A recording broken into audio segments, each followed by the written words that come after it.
So yan guys, what's up, it's me again, ang kuya nyo. Yun, first, for today's video, naritay parcel guys. Natay parcel, ga-deliver niya GNT din. Gikan niya sa Mugna Leather Arts. So yun, shout out sa inyo boss, shout out sa mga Mugna staff yun. Baka naman natay discount dia. So yun guys, ato na siyang i-open yun.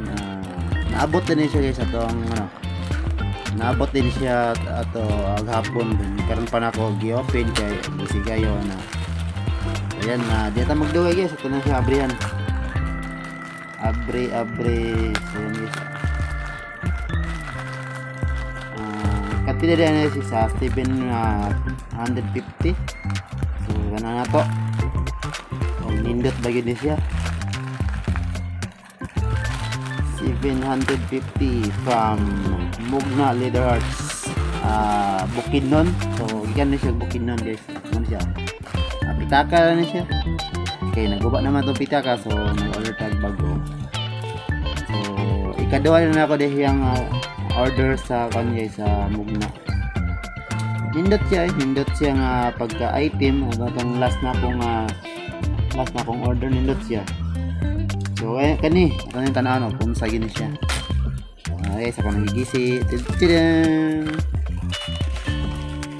Gigisi na nato ang atuang bagong parcel from Mugna Leather Arts. Ano siya guys? Dami.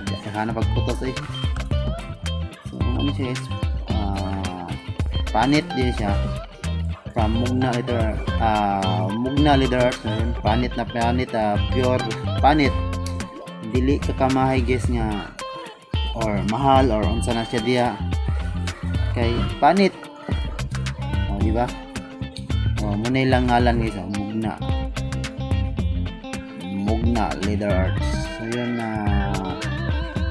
ilang ngalan din, pwede po ka maka-encrypt dahil guys. So muna yung ngalan, i-encrypt nila kung ngalan nila, John M. Yan. So muna siya guys, muna ni forma sa atong item, muna ni forma sa atong pitaka nga bagong order gikan sa Mugna. So yan, di na ta magdugay. Thank you for watching, bye bye.